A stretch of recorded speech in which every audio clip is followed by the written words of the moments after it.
Hey guys, tonight we begin with a story of beauty, betrayal, and one of history's most vicious lies. We're diving into the life and death of Anne of Cleves, the woman Henry VIII called ugly. But before you get too comfortable, take a moment to like this video and subscribe, but only if you genuinely enjoy what I do here. Let me know in the comments where you're tuning in from and what time it is for you. It's always fascinating to see who's joining us from around the world. Now dim the lights, maybe turn on a fan for that soft background hum. And let's ease into tonight's journey together. In 1540, a young woman stepped off a ship in England. She was 24 years old. She spoke no English. She had travelled for weeks across frozen winter seas to marry a man she'd never met. A king, Henry VIII. Within 6 months, that same king would call her a Flanders mare, reject her publicly, and dissolve their marriage on the grounds that she was too ugly to consummate. Her name was Anne of Cleves. History remembers her as the ugly wife, the one Henry couldn't bear to touch. But what if I told you that's not what happened at all? What if the real story is so much stranger, so much darker, and reveals something terrifying about how women are erased, rewritten, and destroyed by the men who reject them? Because Anne of Cleves didn't die tragically in the way you think. She outlived Henry. She outlived most of his wives. She died wealthy, respected, and free. But here's the thing. Her reputation was murdered long before her body was. And the man who killed it, the same man who promised to love her. This is the story of how a king's fragile ego became a woman's eternal shame. And how history, for centuries, believed his lie. Anne of Cleves was born in 1515 in Dusseldorf, in the Duchy of Cleves, a small but politically significant region in what is now Germany. She wasn't born into obscurity.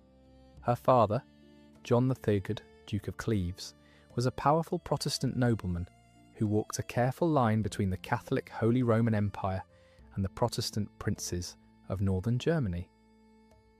Her mother, Maria of Jülichberg, brought her own territories into the marriage, making the combined duchy wealthy and strategically important.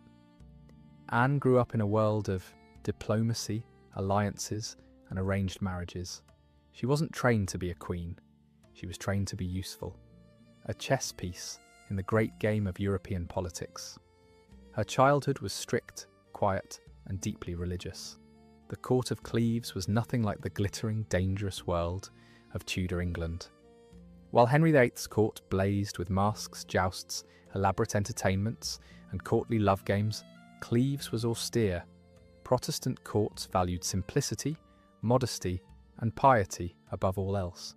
There were no masks where nobles dressed as Greek gods and flirted until dawn. No elaborate entertainments with acrobats and actors. No poets competing for attention with flowery verses. Protestant reformers saw such things as vanity, as Catholic excess, as sinful distractions from God's word. Anne learned to sew, to embroider altar cloths and vestments with tiny perfect stitches. She learned to read scripture in German, to memorize prayers, to conduct herself with modesty.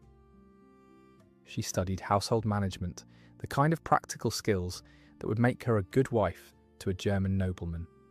How to manage servants, how to oversee a household budget, how to preserve food for winter, how to treat minor illnesses with herbs. These were the skills that mattered in her world, but she did not learn to sing in public, did not learn to dance the galliard or the volta, did not learn to play the lute or virginals, did not learn to flirt, to banter, to engage in courtly love games. These were considered frivolous, even sinful, in the Protestant courts of Northern Europe. They were the tools of vanity, and vanity was a sin. So Anne grew up without them, without the very skills that would later be expected of her in England. Without the cultural vocabulary she'd need to survive Henry's court. Her upbringing was modest by royal standards. The ducal palace in Dusseldorf was comfortable, but not opulent. No gold-plated ceilings, no walls covered in priceless tapestries, no hundreds of servants. Just a respectable noble household run on Protestant principles of economy and piety. Anne shared chambers with her sisters. They wore good quality clothing, but not the jewel-encrusted gowns of Catholic courts. They ate well but simply. They prayed often and long. They lived lives of routine and duty. No grand balls, no musicians playing until midnight, no poets whispering sonnets in candlelit halls. Just duty, obedience, and silence. The women of her family were expected to be invisible, except when their marriages could secure alliances. Anne's older sister, Sibylla, had married well in 1527, becoming Electress of Saxony. The match brought prestige and political connections. Anne's younger sister, Amalia, was being groomed for her own advantageous marriage. But Anne, as the middle daughter, waited and waited. She watched as girls younger than her were married off, bore children, secured their futures. But Anne remained in Cleves, embroidering altar cloths and reading prayers, while her father carefully weighed his options. There had been negotiations, several, in fact. When Anne was young, there'd been talks with the Duke of Lorraine about marrying her to his son. Contracts were drawn up, terms were discussed, but then the negotiations stalled, got tangled in politics, and eventually dissolved into nothing. The pre-contract, as it would later be called, was never formalised, never signed, never binding. But it existed in paperwork, in letters, in the memories of lawyers and diplomats. And years later, Henry VIII would use it as a weapon. By the time she reached her early 20s, Anne was still unmarried. Not because she was undesirable, but because her father had been cautious. He'd rejected several matches, waiting for the right political moment. There had been inquiries from various German princes, from minor nobility, from families seeking to align themselves with Cleves. But Duke John III was gambling, waiting for an offer that would elevate the family's status significantly. His eldest daughter had married an elector, one of the most powerful princes in the Holy Roman Empire. Surely his second daughter could do equally well or better. But the years were slipping away. Anne was 24 in 1539.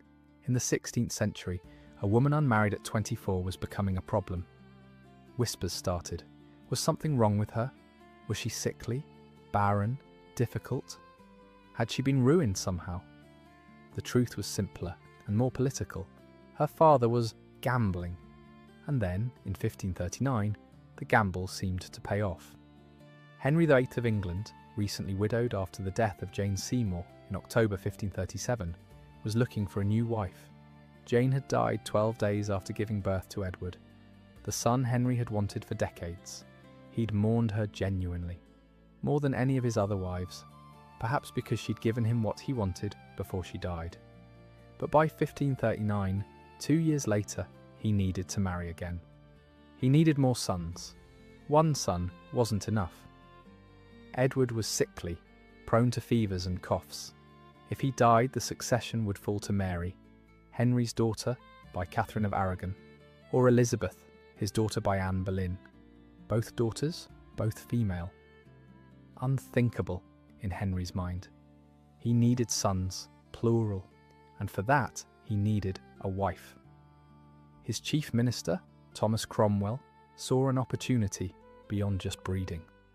An alliance with the Protestant German states could strengthen England's position against Catholic Europe. Spain and France, the great Catholic powers, had recently signed a peace treaty. The Treaty of Toledo in 1539 ended years of warfare between Charles V and Francis I. Both Catholic monarchs now had the leisure to turn their attention to England. To the heretic king who'd broken with Rome, divorced his wife, executed another, declared himself supreme head of the English Church. The Pope had excommunicated Henry. Catholic Europe saw him as a schismatic, a heretic, fair game for invasion or assassination. Henry, who had broken with Rome to divorce Catherine of Aragon and marry Anne Boleyn, was isolated, vulnerable. He needed allies, and a German marriage could provide them. Thomas Cromwell was a brilliant politician, a commoner who'd risen through ruthless intelligence and an understanding of how power worked. He'd engineered Henry's break with Rome. He'd dissolved the monasteries, seizing their wealth for the crown. He'd built a spy network that kept Henry informed of every whisper, every plot. But he'd also made enemies. The Catholic nobles hated him. The conservatives at court feared his reformist zeal. And Henry, increasingly paranoid and unstable, trusted no one completely. Cromwell knew his position was precarious. He needed to prove his value. And at successful German marriage could do that, could secure England's Protestant alliance, could give Henry more sons, could keep Cromwell in power. So Cromwell began searching for a suitable bride. He needed someone young enough to bear children, someone Protestant to cement the religious alliance, someone whose family could bring military and diplomatic support, someone politically advantageous. He sent ambassadors to various German courts, gathering information. Who was available? Who was of age? Who was attractive? Because Cromwell knew Henry, knew the king needed to be attracted to his bride, knew that Henry, despite his obesity and age, still saw himself as a romantic hero, still wanted to be desired, still wanted beauty. The reports came back. Christina of Milan, a young widow, was beautiful but Catholic. The daughters of the Duke of Saxony were possibilities.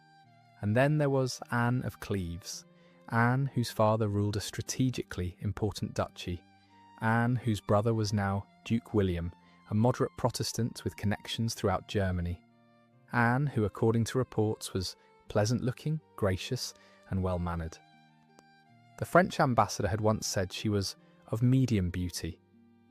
The imperial ambassador noted she had a determined and resolute countenance, not raving beauties, but acceptable.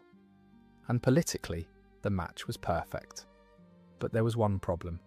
Henry had never seen her, and in the 16th century, you didn't just swipe left, you sent a painter. This was standard practice for royal marriages.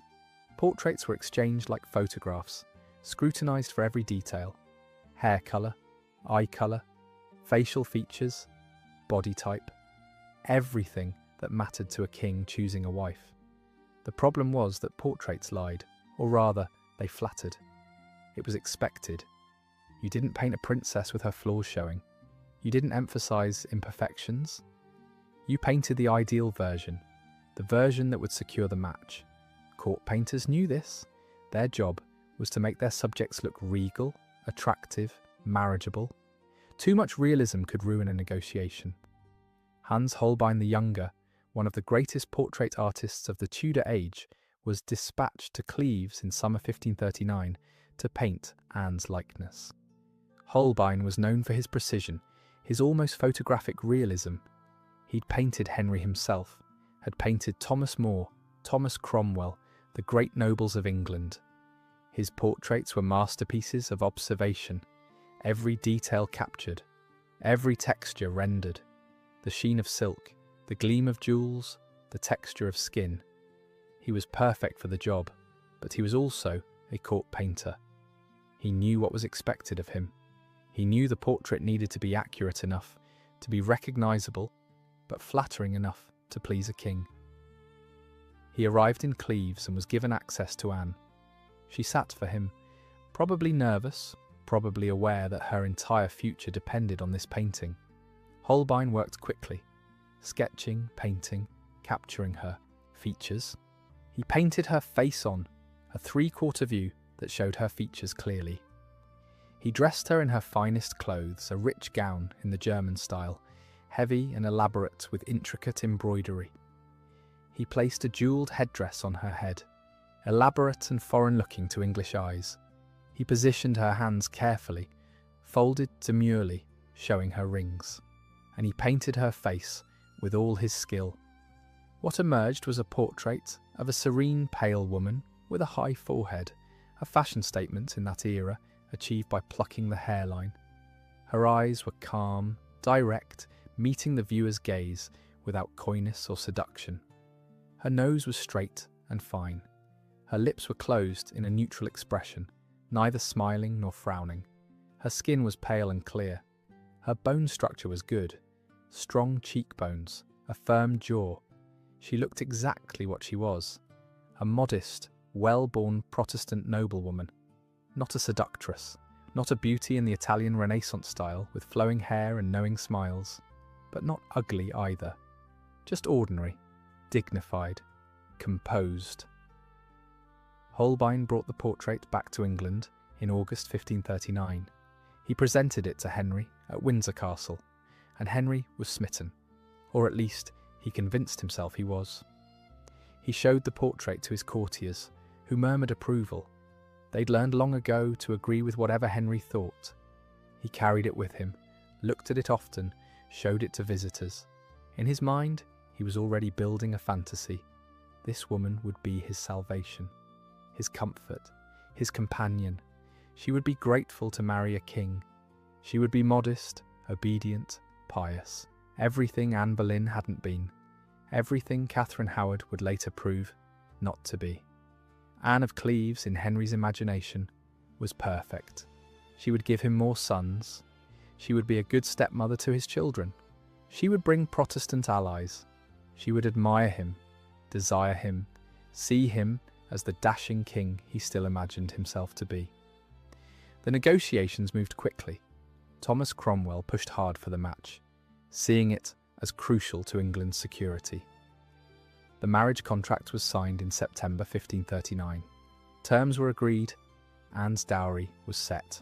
Her rights as queen were spelled out. The wedding date was tentatively set for January. Anne began preparing for her journey to England. She said goodbye to her family, knowing she might never see them again. This was the reality of royal marriages. You left your home, your language, your entire world, and stepped into a foreign one, alone. Letters would take weeks to arrive. Visits were nearly impossible. Once you left, you were gone. Anne packed her belongings, her German dresses, heavy and elaborate, and completely wrong for English fashion, her prayer books in German, her personal items, small comforts from home. She brought a small household with her, German-speaking servants, who would be the only familiar faces in a strange land. Her chamberlain, her ladies-in-waiting, her musicians, because even Protestant courts had some music. These people would be her lifeline, her connection to home, her only allies in a foreign court. And in December 1539, she began the long, grueling journey to England. It was winter, the worst possible time to travel. The roads were frozen, rutted with ice, treacherous. Anne travelled by carriage, wrapped in furs against the cold, jolting over rough roads through the German countryside. The journey took her through the Rhineland, into the Low Countries toward Calais. Every day was exhausting. Every night was spent in unfamiliar lodgings, sometimes in noble houses, sometimes in monasteries, always surrounded by strangers. She was cold, she was tired, she was terrified, because she knew what awaited her. Marriage to a man she'd never met.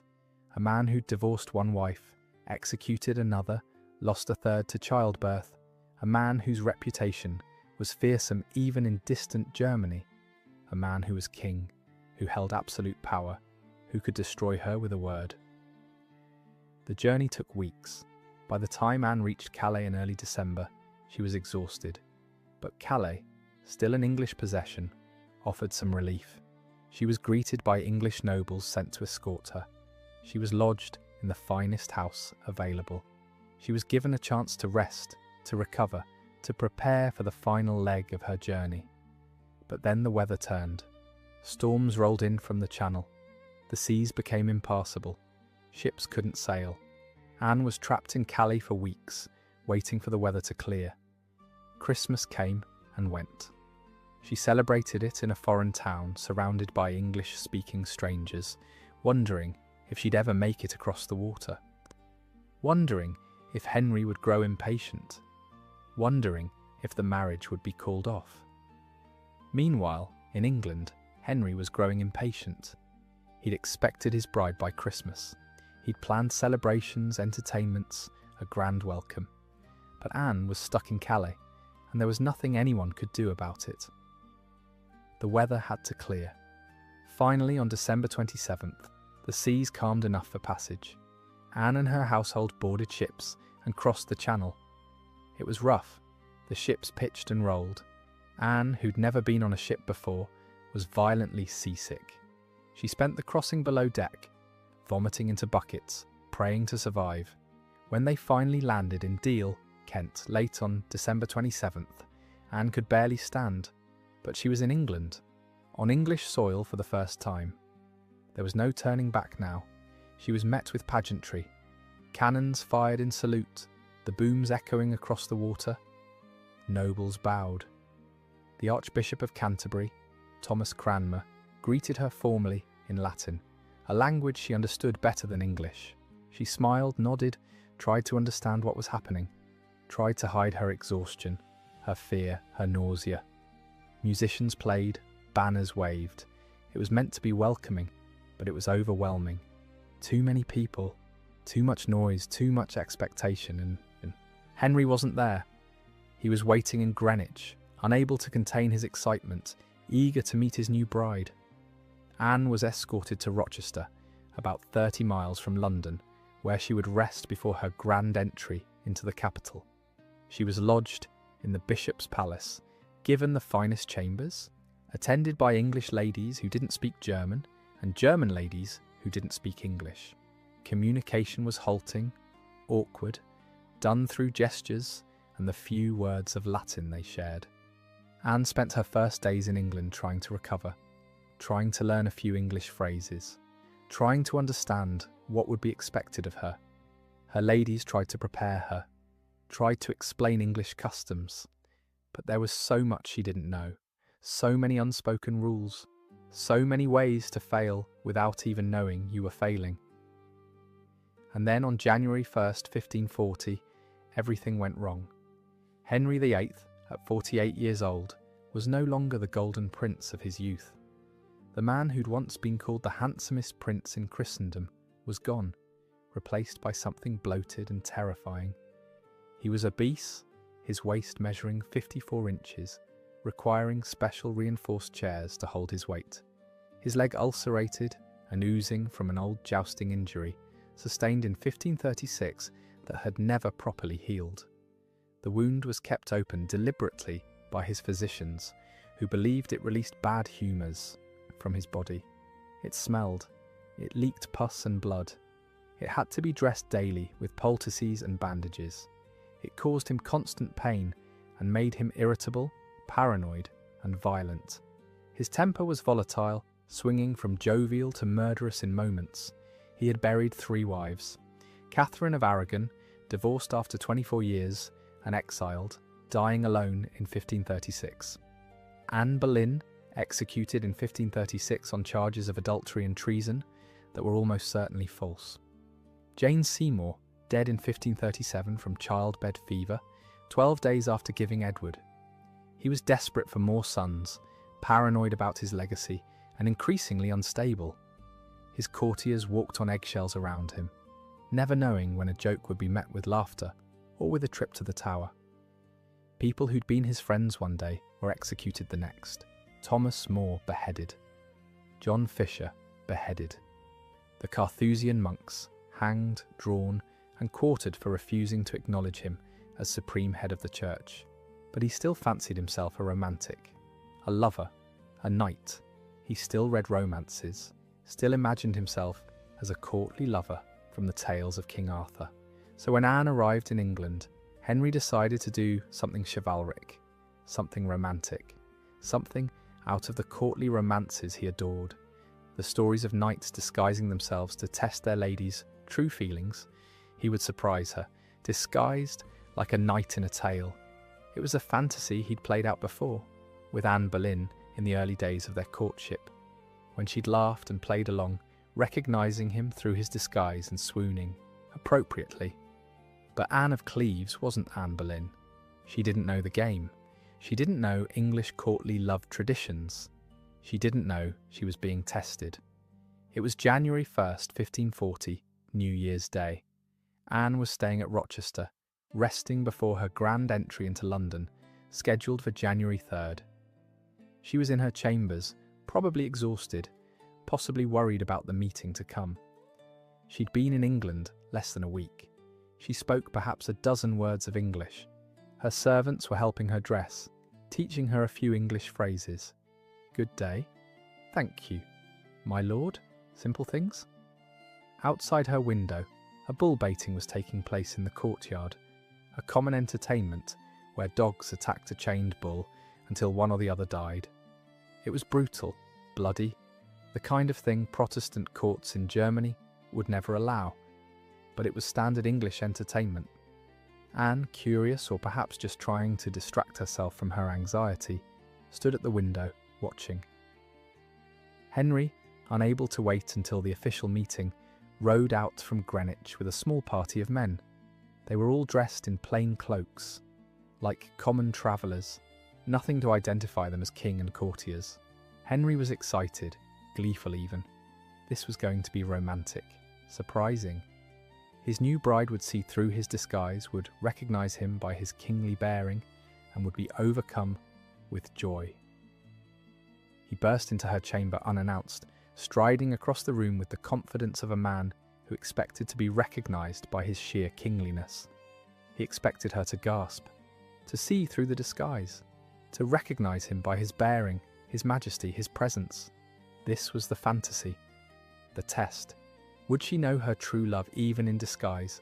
But Anne just stared, confused, possibly alarmed. She saw a group of strange men barging into her private chambers without permission or announcement.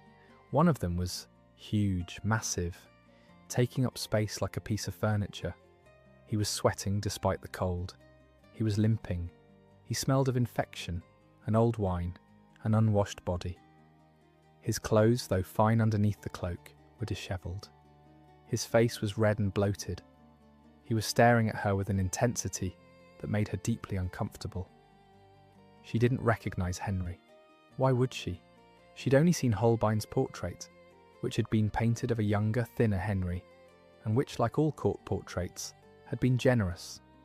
The man in the portrait had been regal, imposing, dignified, with a trim beard and intelligent eyes. The man standing in front of her was none of those things. This man was monstrous, huge and sweating and leering at her like she was a piece of meat at market. She didn't swoon, didn't blush, didn't fall to her knees in recognition.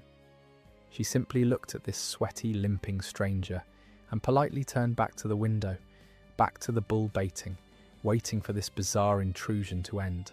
She probably thought he was a courtier who'd gotten drunk and lost. His way. Or maybe a servant with a message. She certainly didn't think he was the King of England. She murmured something in German to her ladies. They looked alarmed, confused. One of them tried to gesture to Anne, to hint that this was someone important, but Anne didn't understand.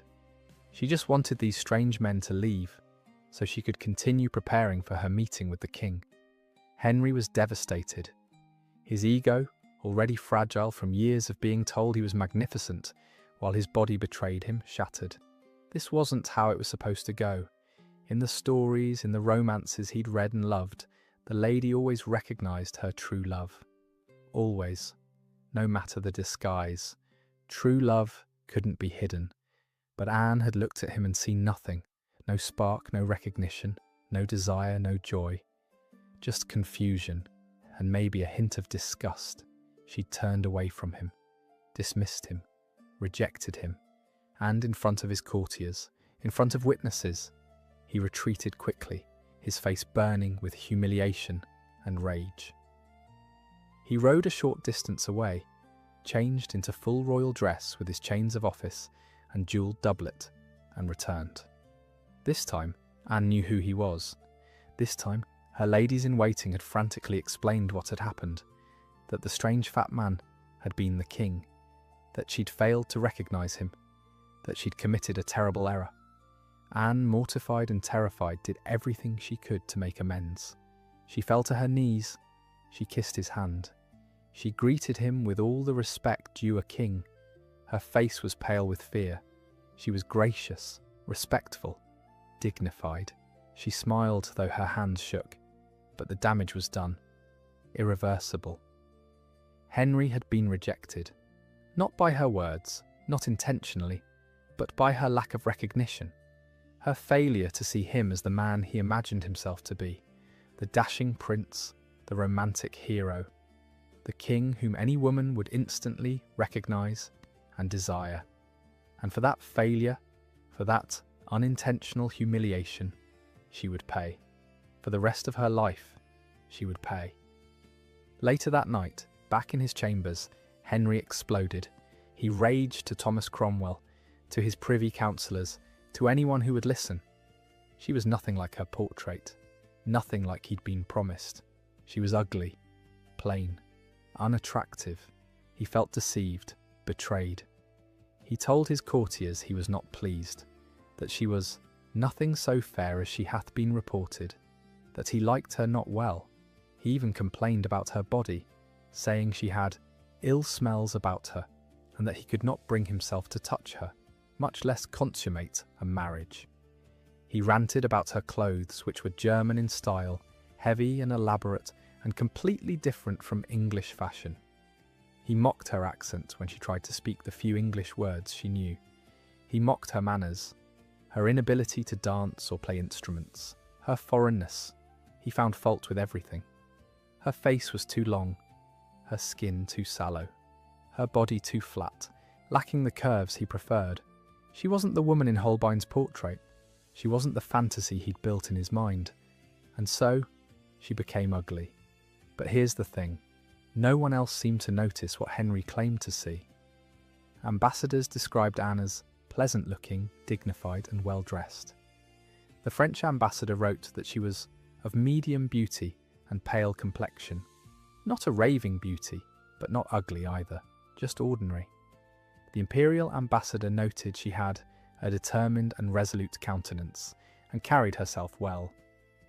Courtiers said she was gracious, and had good bearing. Even Henry's own men, the ones who'd been in that chamber at Rochester, remarked privately that she was perfectly acceptable for a queen. Some even said she looked better in person than in her portrait, that the German clothes hadn't done her justice. So what happened? Why did Henry suddenly find her repulsive when no one else did? Because it wasn't about her appearance, it was about his humiliation. He had built up a fantasy, a romantic ideal, and when reality didn't match, when she didn't recognize him in his clever disguise, didn't gasp at his majesty, didn't play the role he'd assigned her, he needed someone to blame. And he couldn't admit the truth, that he was old, that he was sick, that he was obese and limping and smelling of infected wounds, that he was no longer the dashing prince women swooned over.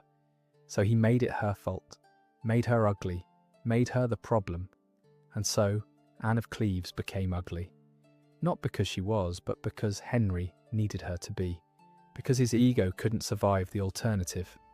But the marriage had to proceed. The contracts were signed. The political alliance needed. Thomas Cromwell, increasingly desperate as he watched Henry's rage, pushed for the wedding to go forward. He assured Henry it would be fine, that once they were married, once Henry spent time with Anne, he would warm to her, that she just needed English clothes and English manners, and she'd be acceptable. Henry reluctantly agreed, but his resentment festered. The wedding took place on January 6, 1540, at Greenwich Palace, the Feast of the Epiphany. It was a grand affair by necessity. This was a royal wedding, a public spectacle, cloth of gold hanging from every wall, shimmering in candlelight, tapestries depicting romantic scenes, musicians playing, nobles in their finest dress, jewels glittering, feasting that went on for hours with course after course, swan, peacock, boar, subtleties, elaborate sugar sculptures, wine flowing freely. But behind the pageantry, Henry was seething. He went through the motions, said the vows in a flat voice, but his face was tight with anger. His jaw was clenched. He barely looked at Anne. When he had to kiss her, as tradition required, it was perfunctory, cold, his lips pressed to hers for barely a second. The courtiers noticed. The ambassadors noticed. Something was wrong. This wasn't a joyful royal wedding. This was a king, going through unwanted motions. Anne, for her part, played her role perfectly. She was calm, dignified, gracious. She wore a beautiful gown, cloth of gold and silver, her hair loose under a jewelled coronet as befitted a bride. She smiled when required. She looked every inch a queen, but she must have sensed something was wrong. The way Henry looked at her, or rather, didn't look at her, the way his courtiers whispered behind their hands, the way the whole ceremony felt strained, performative, wrong, like everyone was pretending something was fine that clearly wasn't. That night, the marriage was supposed to be consummated. In royal marriages, this was a public affair up to a point. The couple was ceremonially put to bed together. The bride was undressed by her ladies and put into a nightgown. The groom was undressed by his gentlemen and put in his night shift. They were placed in bed together. Blessings were said. Wine was drunk. And then the courtiers drew the bed curtains. Musicians played bawdy songs outside the chamber door, and everyone left, assuming nature would take its course. The next morning, the sheets would be examined for blood, proof of consummation and virginity. It was humiliating and invasive, but it was standard practice, but nothing happened. Henry later claimed he couldn't perform because he found Anne so unattractive. He told his physicians, his privy councillors, anyone who would listen, that he had no will to proceed and that her body struck him to the heart and he could not overcome his loathing. He said he'd tried, that he'd kissed her to see if he could muster any desire, that he'd touched her breasts to see if they would excite him, but felt nothing, no arousal, no desire, just disgust. He claimed her body was slack and unappealing, that she had saggy breasts and loose belly skin, though she'd never borne children and was only 24, that she smelled bad, though no one else ever reported this. He made excuse after excuse, each more insulting than the last. But other accounts suggest something different, that Henry, plagued by impotence and embarrassment, couldn't consummate the marriage and blamed Anne for his failure. His doctors had been treating him for erectile dysfunction for years. The leg ulcer, his obesity, his age, possibly diabetes or other metabolic disorders, all contributed to his inability to perform. His physicians prescribed various remedies, herbal tonics, dietary changes, even medicines made from ground-up animal parts that were supposed to restore virility. Nothing worked, but admitting that would be humiliating, emasculating, impossible for a king whose whole identity was wrapped up in his masculinity, his ability to sire sons, his virility. So he blamed her, said she was so ugly, so repulsive, that even a king couldn't do his duty. It was easier than admitting the truth, that his body was failing, that he was old and sick and impotent, and no longer the virile king he imagined himself to be. Night after night, they went through the same ritual, put to bed together, curtains drawn, and nothing. Henry would lie there, furious with his body, furious with her, making excuses. Sometimes he blamed his leg pain, sometimes his general illness, but always, ultimately, he blamed her. Her appearance, her foreignness, her failure to excite him. Anne, for her part, seemed confused. She had no idea what was expected of her. Remember, she'd been raised in a strict Protestant household where sex was never discussed. Nice girls, especially princesses, were kept deliberately ignorant. When questioned later, during the annulment proceedings, she reportedly said she believed a kiss goodnight was enough to make a baby, that Henry had kissed her and said goodnight, and she'd assumed that was consummation, that she thought she might already be pregnant. Whether that was true or strategic innocence, we'll never know. It seems almost impossible that a 24-year-old woman wouldn't know the basics of reproduction. But it's also possible that Anne, terrified and knowing what had happened to Anne Boleyn, played dumb deliberately, painted herself as innocent and naive. Not someone who could claim marital rights, not someone who could demand consummation, not someone who'd fight an annulment, just a confused girl who didn't even understand what had or hadn't happened. And in doing so, She positioned herself perfectly for survival. Meanwhile, Henry had already moved on, literally. At Anne's own court, among her own ladies-in-waiting, he'd met a young woman named Catherine Howard. She was the niece of the Duke of Norfolk, one of the most powerful nobles in England. She was 19, maybe younger, maybe as young as 17. Sources disagree. She was tiny and pretty in the English style, petite, vivacious. She had auburn hair and knew how to flirt. She giggled at Henry's jokes. She danced beautifully. She played music. She embodied everything Anne wasn't. English, lively, coquettish, trained in the arts of courtly love. Everything Anne hadn't been taught. Henry was obsessed. He showered Catherine with gifts, jewellery, gowns, land grants. He wrote her letters, clumsy love notes, from a man trying to recapture his youth. He spent more time with her than with his own wife. He'd find excuses to visit Anne's chambers just to see Catherine, to watch her dance, to listen to her play the virginals, to bask in her attention in the way she made him feel young and desirable again. And Anne noticed. She'd have to be blind not to. The whole court noticed. Courtiers whispered. Ambassadors reported it in coded letters back to their rulers. The betting started. How long before the king discards this one? How long before Catherine Howard is in Anne's place? And Thomas Cromwell, the man who'd arranged the Cleves marriage, was running out of time. The political situation had shifted. The alliance with Cleves was no longer as crucial as it had seemed in 1539. Spain and France, those great Catholic powers, had fallen out again, their alliance crumbling almost as quickly as it had formed. England wasn't as isolated. The Protestant alliance wasn't as necessary. The marriage that had seemed so necessary politically now seemed like a mistake, an embarrassment, a constant reminder of Cromwell's miscalculation. And Henry, who needed someone to blame for his unhappiness, for his impotence, for his humiliation, was looking at Cromwell with increasing hostility. By spring 1540, Henry wanted out. He wanted the marriage dissolved. He wanted Catherine Howard. And he wanted Thomas Cromwell punished for forcing him into this situation. He began gathering evidence, testimonies from servants who said the royal couple never seemed affectionate, statements from his own doctors about his inability to consummate, carefully worded to make it sound like it was Anne's fault.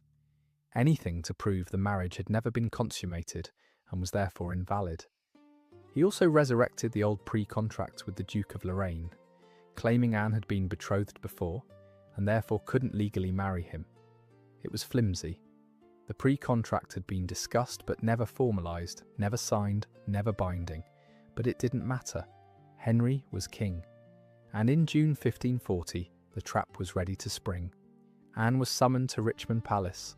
She was told the marriage was being investigated, that questions had arisen about its validity, that she should cooperate fully with the king's commissioners, who would be asking her questions, that her future, her safety, her very life depended on giving the right answers. The unspoken threat was clear. Cooperate or join Anne Boleyn in the Tower. Join Anne Boleyn on the scaffold. Anne was terrified. She'd been in England less than 6 months. She'd done everything asked of her, learned English, adopted English clothes and manners, been gracious to everyone. And now this. She had seen what happened to queens who displeased Henry. Anne Boleyn had been executed just 4 years earlier, charged with adultery, treason, even incest with her own brother. The charges were false, manufactured to give Henry an excuse to dispose of her, but she died anyway, beheaded by a French swordsman Henry had specially imported. Catherine of Aragon had died in exile, alone and bitter, her daughter declared a bastard. Jane Seymour had died giving Henry his son, her body used up and discarded. Anne knew the Tower, knew the axe, knew the pattern. Queens who displeased Henry ended up dead or destroyed. But she also knew something Jane Seymour and Anne Boleyn hadn't figured out in time: how to survive Henry VIII. and she knew it because she'd been watching, learning, understanding the pattern. Fight him, and you die. Contest him, and you die. Claim your rights, and you die. But comply, agree, give him what he wants. You might live. It wasn't fair, it wasn't just. It violated every principle of honour and dignity, but it was reality. And Anne of Cleves, for all her naivety about sex and English customs, was anything but naive about power. She understood exactly what was being offered. Agree to the annulment and live, fight it and die. The choice was clear. Anne of Cleves did something extraordinary, something that saved her life and changed her story forever. She agreed to everything. She didn't fight, didn't protest, didn't claim her rights as queen, didn't demand that the marriage be consummated properly, didn't insist on her status. When Henry's commissioners came to her on July 6, 1540, she listened calmly to their proposal. They explained the situation carefully, diplomatically. The marriage, they said, had never been properly consummated. The king, despite his best efforts, had found it impossible due to the lady's lack of appeal. Additionally, evidence had been discovered of a pre-contract with the Duke of Lorraine, which made the marriage invalid from the start. Therefore, the marriage could be annulled, dissolved as if it had never happened. She would no longer be queen. But if she agreed without contest, if she accepted the annulment gracefully, the king would be generous. Very generous. She would receive a substantial financial settlement, properties, and income. She would be treated as the king's beloved sister, with precedence at court. She would be safe, protected. She could live out her days in comfort and security, or she could contest it, claim her rights, demand her place as queen. In which case, well, the commissioners didn't say what would happen. They didn't need to. The threat hung in the air like smoke. Anne chose survival. On July 9, 1540, she signed a letter to Henry. In it, she agreed to the annulment. She acknowledged the marriage had never been consummated. She confirmed the pre-contract with Lorraine, even though it had never been binding. She called Henry her loving brother and promised to accept his judgment in all things. She didn't beg, didn't accuse, didn't cry injustice. She simply stepped aside. And in doing so, she won the greatest victory of her life, because Henry, shocked by her compliance, relieved that she wouldn't fight, was extraordinarily generous. More generous than he'd ever been to any of his other wives. He granted her a massive settlement, 2 beautiful estates with all their lands and incomes. Richmond Palace, one of the most magnificent royal residences, with its towers and turrets, gardens and orchards, views of the Thames, a palace fit for a queen. Hever Castle in Kent, Anne Boleyn's childhood home, a bittersweet gift laden with the ghost of another rejected queen, but a valuable property nonetheless. A hefty annual income of $4,000 per year, making her one of the wealthiest women in England, wealthier than most nobles, with enough money to maintain large households and live in luxury. She was given precedence at court, ranking just below the king's daughters, Mary and Elizabeth, but above every other woman in the kingdom, including duchesses and countesses. She would be invited to court functions. She would walk in processions. She would sit in honoured positions. She kept her jewellery, the pieces Henry had given her as queen.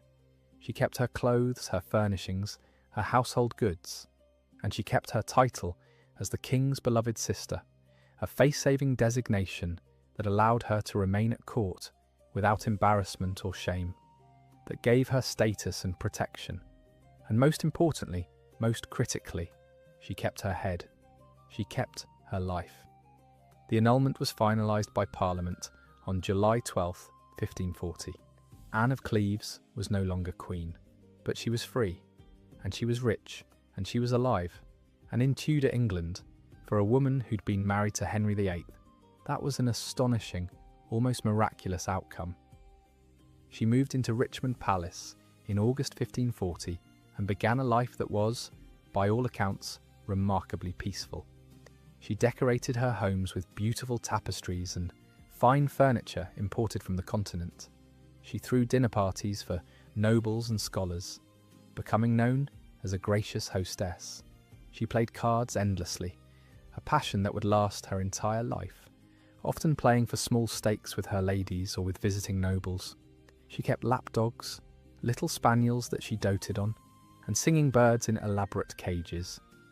She hired musicians and maintained a household of servants who, by all accounts, were treated well and paid regularly and on time, something that wasn't always true in noble households. She even maintained friendships with Henry's daughters, Mary and Elizabeth. Mary, Catherine of Aragon's daughter, had always been kind to Anne. They were close in age and had bonded over their shared Catholicism, though Anne's was newly adopted. Elizabeth, Anne Boleyn's daughter, was only 7 when Anne became queen, but Anne had been kind to her, and they stayed in touch through letters and occasional visits. She attended court occasionally, always gracious, always smiling, always careful never to overstep. She curtsied to Catherine Howard when Catherine became queen. She congratulated her. She gave her gifts. She showed no bitterness, no resentment, no anger, at least not publicly. What she felt privately, we'll never know. But publicly, she was the picture of compliance and grace. And she never, ever remarried. Never even entertained the idea. She'd been married once and it had nearly killed her. She wasn't about to risk it again. But while Anne lived comfortably, building her quiet life, others didn't fare so well. Thomas Cromwell, the man who had orchestrated her marriage and helped engineer her annulment, was arrested on June 10, 1540, even before the annulment was finalised. He was dining with Henry and the council when guards suddenly surrounded him. He was charged with treason and heresy, accused of being a Protestant radical who'd manipulated the king, who'd forced the Cleves marriage against Henry's will, who'd betrayed England's interests. The charges were absurd, contradictory, obviously manufactured. Cromwell had done nothing but serve Henry loyally and brilliantly for over a decade. He'd engineered the break with Rome. He'd dissolved the monasteries, making Henry the richest king England had ever seen. He'd built an administrative system that centralised royal power. He'd been ruthlessly effective, but Henry needed a scapegoat, someone to blame for the Cleves' embarrassment, someone to punish for his own unhappiness, his own impotence, his own humiliation. And Cromwell, a commoner with no family to protect him, no network of noble allies, was perfect. He was arrested, taken to the Tower, and held without trial for over a month while Henry stripped him of his titles and properties. He wrote desperate letters to Henry, begging for mercy, proclaiming his loyalty, his innocence. Henry ignored them. Cromwell was executed on July 28, 1540, the same day Henry married Catherine Howard. He was beheaded on Tower Hill. The execution went badly. The executioner was drunk or incompetent, and it took multiple blows to sever Cromwell's head. He died badly, suffering, crying out. A brutal, degrading end for a man who'd served his king faithfully. Anne, safe in Richmond, must have heard the news, must have known that her survival had come at Cromwell's expense, that he'd been sacrificed, at least in part, because the marriage he'd arranged had failed. Did she feel guilty, relieved, vindicated? We'll never know. She left no record of her feelings, no diary entry, no letter. She kept her thoughts locked away, safe, private. But she must have understood the lesson, that in Henry's court anyone could fall, anyone could be destroyed, and the only safety was in being invisible, uncomplaining, and utterly compliant. Catherine Howard, the girl Henry had been so obsessed with, became his 5th wife on July 28, 1540, the same day Cromwell died. It was almost as if Henry was marking one ending and one beginning. Out with the old minister who'd failed him, in with the young wife who would restore his virility, his happiness, his youth. Catherine was crowned queen with all the pomp and ceremony Anne had received just months earlier. She wore jewels that had belonged to Anne, slept in beds Anne had slept in, walked in chambers Anne had walked in, played the role Anne had been rejected from, and Henry doted on her, called her his rose without a thorn, showered her with gifts, spent enormous sums on her wardrobe, her household, her whims. He seemed happy, almost manic with joy, like a man trying desperately to convince himself and everyone else that he was still vital, still powerful, still capable of passion. But it didn't last. It couldn't last. Catherine was young, foolish, and reckless. She'd had lovers before her marriage, including a music teacher named Henry Mannix and a young man named Francis Derham, who'd called himself her husband. She'd been indiscreet, conducting these affairs in the household of her step-grandmother, the Dowager Duchess of Norfolk, where discipline was lax and young people were left largely unsupervised. But worse, much worse, after becoming queen, she continued an affair with Thomas Culpeper, a gentleman of the king's privy chamber. They met secretly, late at night, while Henry slept. They passed letters. Whether the affair was fully consummated is unclear, but it was intimate, romantic, and absolutely treasonous. In November 1541, barely a year after becoming queen, Catherine was arrested. Her past had caught up with her. Her former lovers had talked, evidence had emerged. Henry was devastated, humiliated, enraged. He'd been made a fool again, cuckolded by a teenager. The man who'd executed Anne Boleyn for alleged adultery now faced the same situation with Catherine Howard, except this time there was actual evidence. Catherine was interrogated. She confessed to the premarital relationships, but claimed nothing had happened with Culpeper after marriage. It didn't matter. She'd lied to Henry. She'd deceived him. She'd made him look foolish, and for that she would die. Catherine Howard was beheaded on February 13th, 1542, at the Tower of London. She was barely 20 years old, possibly younger. The night before her execution, she asked for the block to be brought to her cell so she could practice laying her head on it, so she wouldn't fumble or show fear, so she could die with dignity. The next morning she walked to the scaffold on Tower Green, the same spot where Anne Boleyn had died. She was so weak with terror that she had to be helped onto the platform. She made a brief speech admitting she deserved death, asking for prayers, and then she laid her head on the block and was beheaded with a single stroke. Anne of Cleves, watching from the safety of Richmond or Hever, must have felt something. Relief? Guilt? Vindication? Horror? Catherine had taken her place, had won Henry's affection in a way Anne never had. But Catherine had also paid the price Anne had avoided. She died young and terrified, while Anne lived in comfortable safety. Anne attended the execution. It was expected of her as a member of the royal family, the king's beloved sister.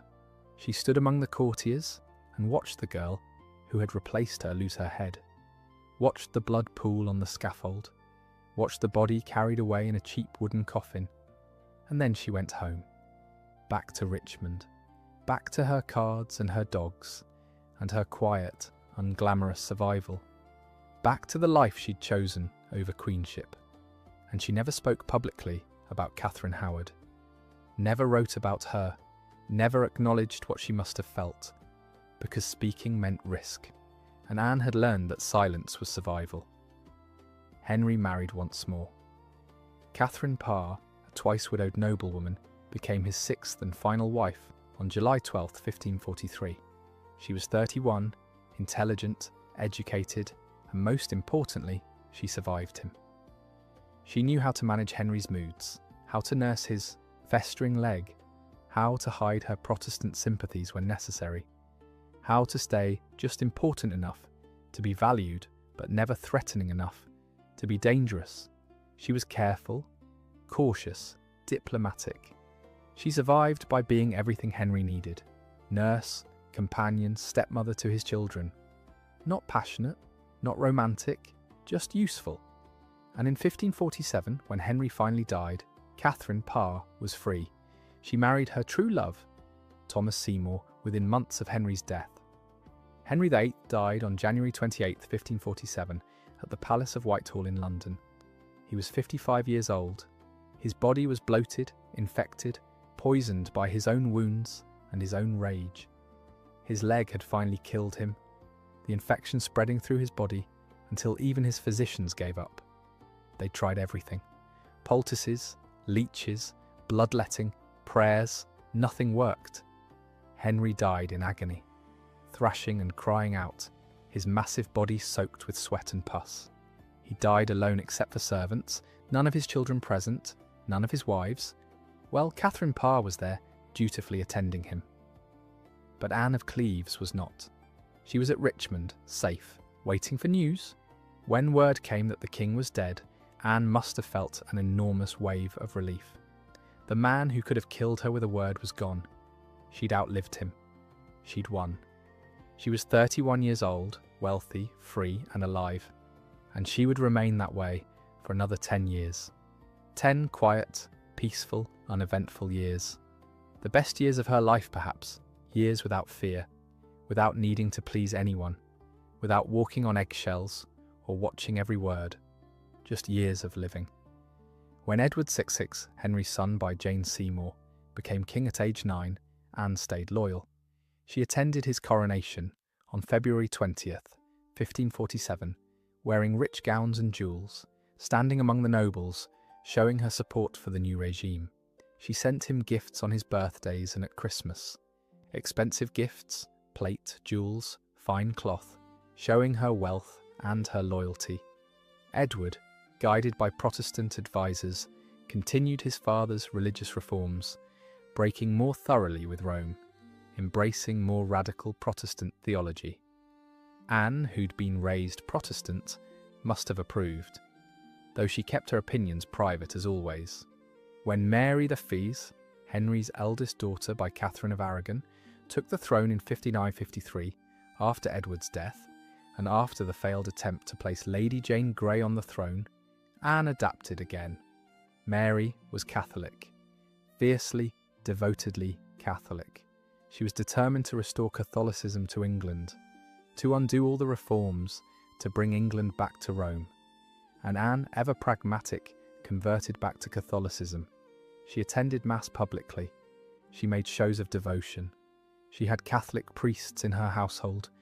She did everything required to maintain her position and her safety, because Anne understood that survival meant flexibility, meant adapting to whoever held power, meant never being so attached to any principle that you'd die for it. Mary, who had always been fond of Anne, treated her well. They'd maintained their friendship throughout the years, corresponding regularly, visiting occasionally, playing cards together. Mary remembered that Anne had been kind to her during difficult years, when Mary had been declared a bastard, when she'd been in disgrace. Anne had never treated her differently, had always shown her respect, and Mary repaid that loyalty. She invited Anne to court frequently. She gave her gifts. She ensured Anne's properties and income were secure. And when Anne became seriously ill in 1557, Mary helped pay for her medical care and her funeral.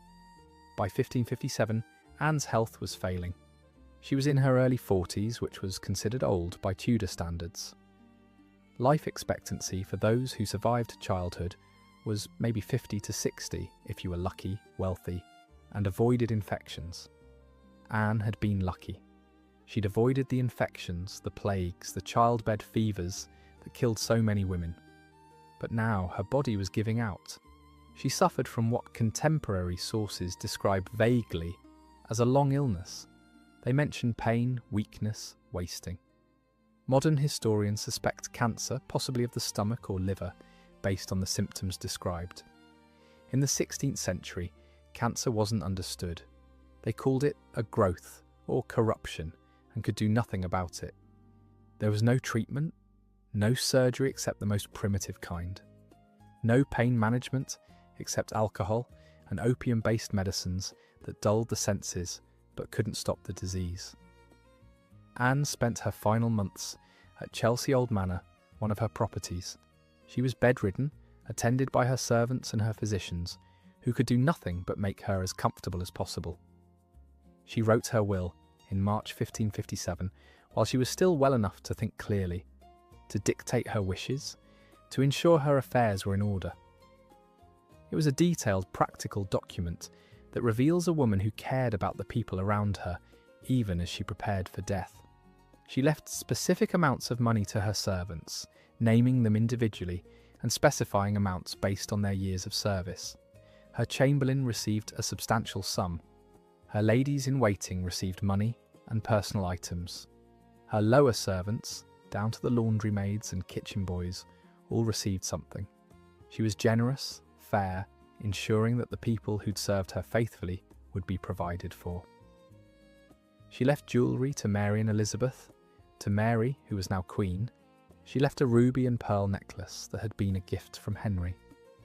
To Elizabeth then, 23, and living in careful retirement, avoiding court politics, she left several rings and a pendant. She left gowns to friends and former ladies-in-waiting, fine fabrics, tapestries, household items. She distributed her possessions carefully, ensuring everything went to someone who would value it. And she made detailed arrangements for her funeral. She requested to be buried at Westminster Abbey, a privilege reserved for royalty and the elite. She wanted a full Catholic funeral, with masses said for her soul. She wanted candles, music, proper ceremony. She wanted to be buried with the dignity due to someone who had been queen, however briefly. And she left money to pay for all of it, ensuring her wishes would be carried out. On July 16, 1557, Anne of Cleves died at Chelsea Old Manor. She was 41 years old. The cause of death was likely cancer, though the records are frustratingly vague. But she died as she'd lived her final years, quietly, peacefully, in a house she owned, surrounded by people she'd chosen. Not in disgrace, not in poverty, not in exile, but in relative peace. Her servants were with her. Her chaplain administered last rites, the Catholic sacraments that would supposedly ensure her soul's safe passage to heaven. She received communion, confessed her sins, was anointed with holy oil. And then in the early morning hours, as the sun rose over the Thames, she slipped away.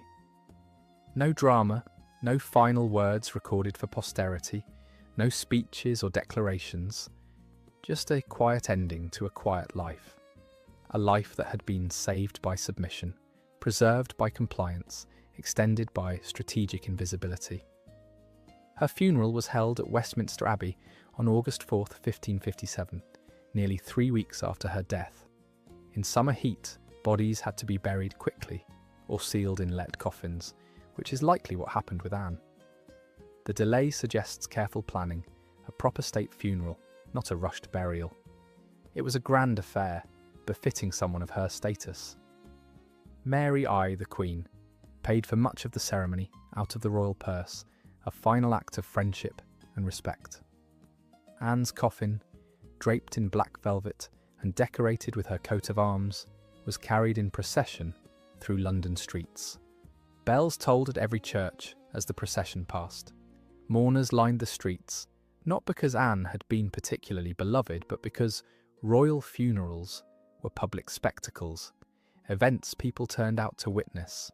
The procession included nobles, courtiers, members of Mary's household, representatives from the religious orders, and Anne's own household servants, all walking slowly, ceremonially. They entered Westminster Abbey, that soaring Gothic cathedral where kings and queens were crowned and buried. Masses were said, prayers were offered, candles burned, music filled the vaulted space, and Anne was buried in the south aisle of the abbey, near the high altar, a place of honour. Her tomb was marked with a simple stone slab set into the floor. No grand effigy like kings and queens usually received. No elaborate marble monument with her likeness carved in stone. Just a simple inscription in Latin giving her name. Her title, Anne of Cleves, late Queen of England, and her dates, even in death late Queen. Not quite legitimate, not quite forgotten, not quite honoured, just there. It was fitting in a way. Anne had lived a quiet life after her annulment, and her death too was quiet, dignified. unremarkable by royal standards. She didn't die young like Jane Seymour at 28, her body wrecked by childbirth. She wasn't executed like Anne Boleyn at 36 or Catherine Howard at barely 20, losing their heads on the scaffold for crimes real or imagined. She didn't die in childbirth or disgrace or exile. She died of natural causes in her own bed after living a long and relatively comfortable life. By Tudor standards, by the brutal standards of that disease-ridden, violent, treacherous era, that's a victory. That's winning. That's beating the odds in a game rigged against her from the start. But the tragedy isn't in how she died, it's in what died with her. Her reputation, her story, her truth. Because once she was gone, there was no one left to defend her. No children to commission portraits or write memorials. No husband to mourn her. No one with power who cared enough to preserve her memory accurately. And the lie, the one Henry had started 17 years earlier, became permanent. Became all anyone knew. Became her legacy. After Anne's death, her estates were reclaimed by the Crown, as was standard practice for properties granted during the monarch's lifetime. Her belongings were distributed according to her will. Servants received their bequests and went to find new positions. Mary and Elizabeth received their jewellery and presumably kept it, though no record survives of what they did with Anne's gifts. Friends claimed gowns and keepsakes, tangible memories of a woman they'd known, and by most accounts, liked. And then slowly, she faded from memory. She wasn't talked about the way Jane Seymour was, as the beloved queen who gave Henry his longed-for son. People remembered Jane as Henry's true wife, the one he'd requested to be buried beside, the one whose memory he honoured. She wasn't remembered like Anne Boleyn, the scandalous, seductive queen who lost her head and became a Protestant martyr, whose daughter Elizabeth would become England's greatest queen. Anne Boleyn's story was dramatic, tragic, endlessly compelling. Or Catherine Howard, the tragic teenage bride executed for adultery, a cautionary tale about the dangers facing young women at court. Catherine's story was horror and pathos combined, but Anne of Cleves, she became a footnote, a punchline, the ugly wife, the one Henry rejected, the Flanders mare, and for centuries, literally centuries, that's all she was. Historians rarely studied her in depth. She didn't fit the narrative of doomed queens or romantic heroines or influential consorts. She wasn't sexy, wasn't tragic, wasn't interesting enough to warrant books or plays or poems. She was just the plain one who got away, the one who didn't die dramatically, the one who lived quietly and therefore wasn't worth remembering. And so she was ignored. But ignoring Anne meant ignoring something important, something crucial about power, about survival, about what it meant to be a woman in Tudor England. Her survival wasn't luck, it wasn't chance, it wasn't because Henry had a moment of uncharacteristic generosity. It was strategy, pure, calculated, brilliant strategy born of desperation and intelligence. She understood power in a way the other wives didn't or couldn't. Anne Boleyn had tried to match Henry, to be his equal intellectually and politically, and she'd been destroyed for it. Catherine of Aragon had held firm to her principles, insisting on her rights as queen, and she'd died in exile. Catherine Howard had been foolish and reckless, and she'd lost her head. But Anne of Cleves understood something fundamental. You cannot fight absolute power directly. You can only survive it by becoming invisible, unthreatening, compliant. She knew when to fight and when to fold. She knew how to read a room, how to assess danger, how to calculate her odds. She knew how to manage a tyrant, not by confronting him, but by giving him what he needed. An easy exit, a face-saving solution, a way to feel powerful, even as he was failing. She didn't try to be Henry's equal. She didn't compete for his affection or attention. She didn't demand her rights or her dignity. She became his ally, his beloved sister, a non-threatening presence that cost him nothing to maintain. And in doing so, she lived.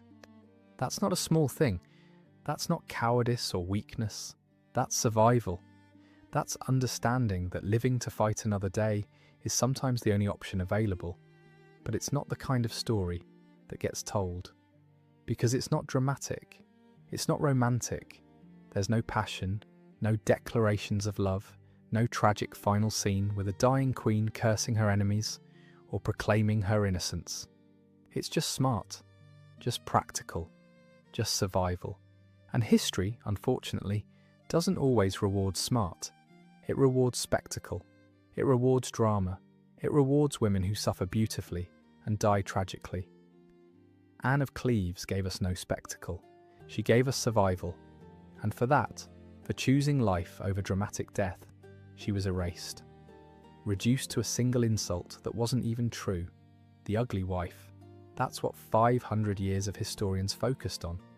Not her intelligence, not her diplomacy, not her survival skills, not her generosity to servants, or her kindness to Henry's daughters, or her management of substantial properties and wealth. Just whether or not she was pretty enough for a king who'd already executed 2 wives and would execute another before he died. That's what mattered to historians for centuries. That's what got recorded, repeated, enshrined as fact. Whether or not Henry VIII found Anne of Cleves attractive. And that tells us everything, absolutely everything, about how we've seen women throughout history. About how we still see women. About what we value and what we ignore. About whose stories get told and whose get erased. So why does Anne of Cleves matter? Why tell her story now, nearly 500 years after her death? Because her story is still happening. Right now. Today.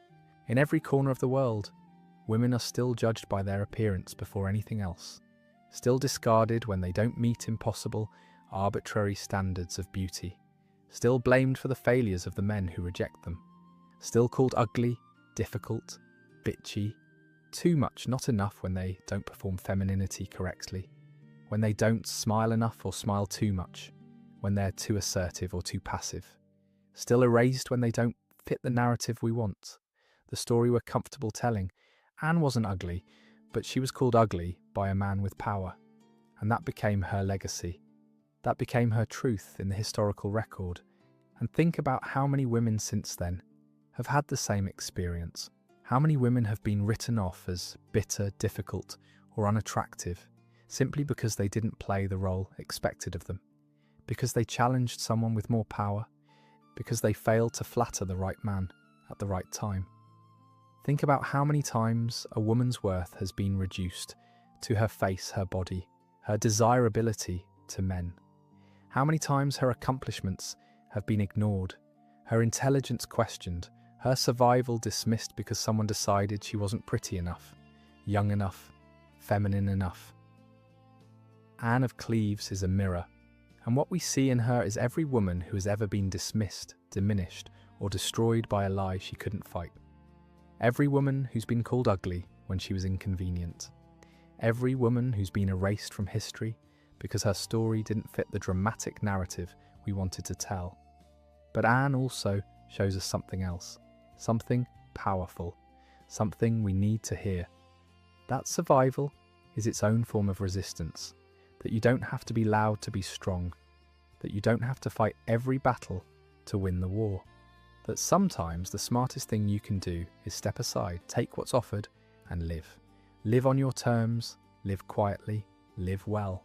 She didn't martyr herself, didn't fight a losing battle, didn't cling to a title that would have killed her, didn't let pride or honour or dignity override her survival instinct.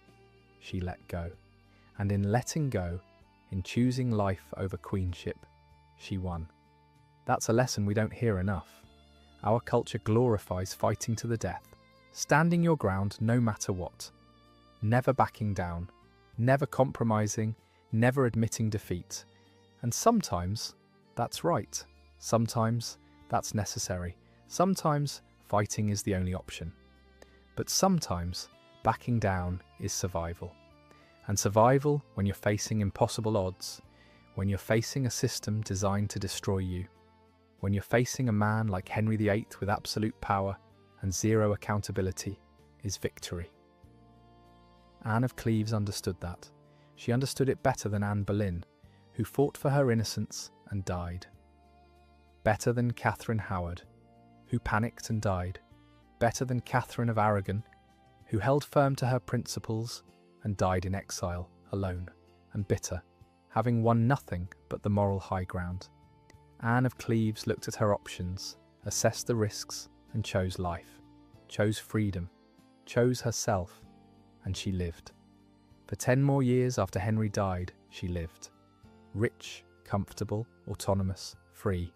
And maybe that's the real tragedy, not that she died, but that we, for 500 years, have looked at her choice and called it failure.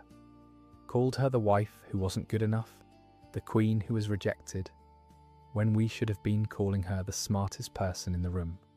The woman who played an impossible game with impossible rules and not only survived, but thrived. Anne of Cleves didn't just escape Henry VIII. She escaped with wealth, status, security, and freedom. She escaped with her life and the means to live it well. And she did it by understanding something profound about power, that sometimes the only way to win is to appear to lose, to step aside, to let the powerful man save face, to give him what he thinks he wants, while protecting what you need. That's not weakness, that's strategy, that's survival. That's Anne of Cleves. So tonight, when you slip into your clean bed with your indoor plumbing and your antibiotics and your central heating, maybe say a quiet thank you. Not just to the modern world, but to women like Anne of Cleves, who survived so we could learn from their strategies, who endured so we could understand the costs of survival, who played impossible games and somehow made it out alive. Anne of Cleves wasn't a victim. She was a survivor, and maybe, just maybe, that makes her the most successful of Henry VIII's wives. Not the most loved, not the most tragic, not the most romantic, but the one who won. The one who lived life on her own terms after escaping one of history's most dangerous men. The one who proved that you don't need a man's approval to have value, to have dignity, to have a life worth living. The one who showed us that survival is enough. That living is enough. That being yourself, even when the world calls you ugly, even when powerful men reject you, even when history tries to erase you, is enough. Long live Anne of Cleves, the wife who was called ugly, the queen who survived, the woman who won.